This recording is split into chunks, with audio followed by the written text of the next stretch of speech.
Welcome and good morning to Mike Ferry TV. The week of February the 20th, we have two people, if you were watching the show, to thank. First, of course, is Dan Mumm, and second is John Sullivan. Two agents that work in the same office, are best of friends, compete at the highest level, and they both maintain the position of either number one or number two in a company of over 100 agents. And both these men are long-term Mike Ferry clients, so I want to say thanks to both of them and thanks to you for watching. We're going to do more of those in the future with the agents doing the program. I want to spend some time today on a topic that probably is even more important today than it was a year ago.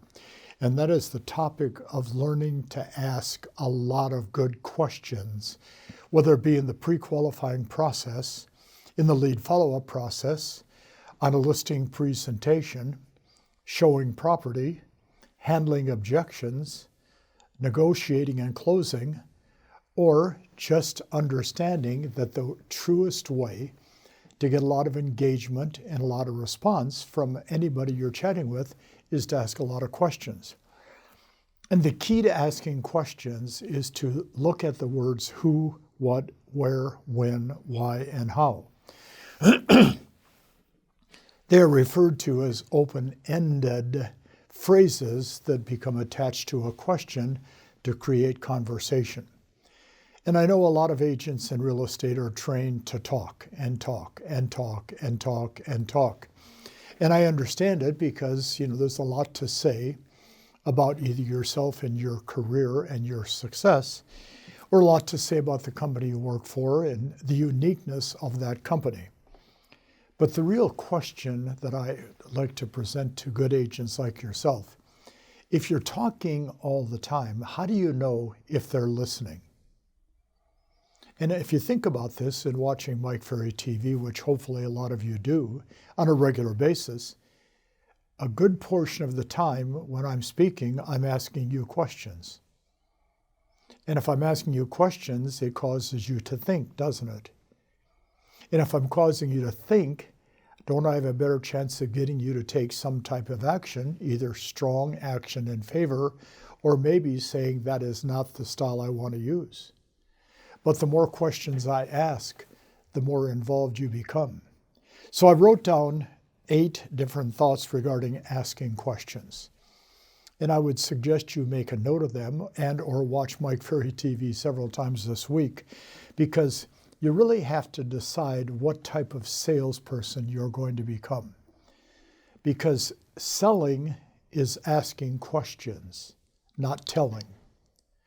Telling are what people do that aren't concerned or aren't interested in the response of the party they're talking to. Selling is where you get people involved, engaged, they take action, they respond, they start a conversation in return, they're answering what you're asking, which gives you the feedback to keep going. So if you think about it for just a minute, you can say to a seller at a door front, my name is Mike with blank, do you want to sell your home? And of course the answer in most cases is no. You know that, don't you? However, if you say, when do you plan on moving? You've increased the chances of getting some type of response. And the response in most cases is never. And you can then, of course, continue. And where did you folks move from? How did you happen to pick this area, etc.? So here's number 1. If you ask a lot of questions, you learn what the seller or buyer is trying to accomplish. Well, obviously, you will say to me, if it's a seller, they want to sell their home. Yes, does that mean that you want that listing? Not necessarily. But if I ask enough questions in the pre-qualifying process, I can find out the motivation of the buyer or the seller. I can then direct my results towards that motivation that they have and increase the chances of them making a decision to work with me. So by asking questions, I learn what the buyer and or seller prospect wants to accomplish, what their desires are, and what they're trying to do. But I wrote second, asking questions shows that prospect that you truly are interested in what they're saying. that you're truly interested in helping them accomplish the goal they've set. A buyer is looking for a 3-bedroom, 2.5 bath, 1,800 to 2,000 square foot home at $375,000 with a 6,000 square foot lot in a particular area. Well, the more questions that I ask them about that particular home and how they decided that area and what is it that attracted them to that neighborhood, the more interest that they think I have in them, which is, of course, what I have in them, which is a lot of interest. Number 3, I wrote down, asking questions evokes thoughts, then turns into emotion, which then turns into some type of action. You walk into a house with a buyer, and the first thing you say to that buyer is, would you like to look through on your own, or would you like me to walk you through the house? Well, can we walk through by ourselves, Mike? And I said, no problem, I'll meet you back here by the front door. So they walk through the house, and which is what people do, and they ooh and ah, or they come back quickly and say, this is not the right house for us. But if they say, this home seems pretty appropriate, I can ask a series of questions. Well, here we are in the living room, Mr. and Mrs. Smith. Would you have this living room redesigned in terms of carpet and colors and paints and wallpapers, or would you just leave it like it is? Well, we would probably do A, B, and C. Good. Would you use a professional decorator, or would you folks design it yourself? Oh, we'd probably have somebody paint the interior, and we'd go to a carpet store and pick out a new carpet. Good. And what type of color combination are you thinking you're going to use?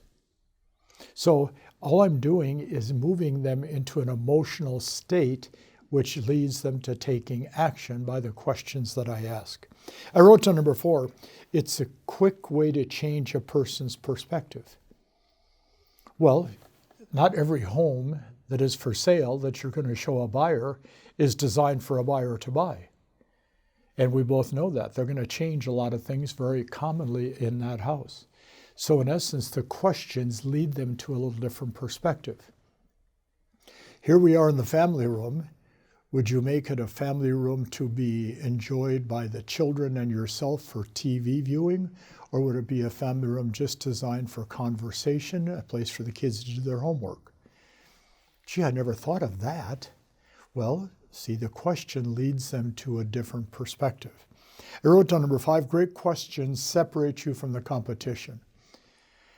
If you've been to one of my seminars, I did a listing presentation on stage a few years ago.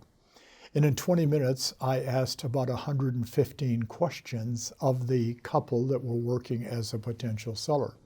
And what was kind of fun about it is they had designed on their own about 9 objections they wanted to give me.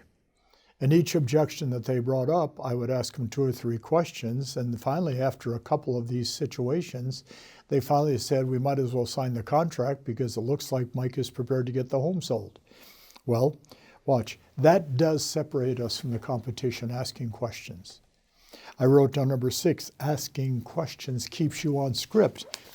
I've got a script. And number 6 says asking questions keeps you on script. Obviously, you don't want to spend the next hour in Mike Ferry TV. You have things to do. This keeps me on script, keeps me within the time frame I'm trying to accomplish. You win, I win, and your customers win.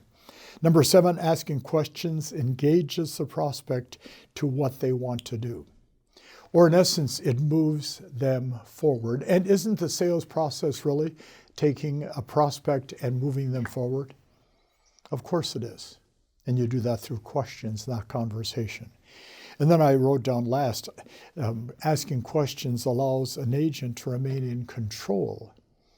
Because the truth is, a buyer or a seller wants somebody who is an authority, who can gain their respect through understanding what they're trying to accomplish, and then leading them to that particular goal, which is either getting their home sold or buying a home.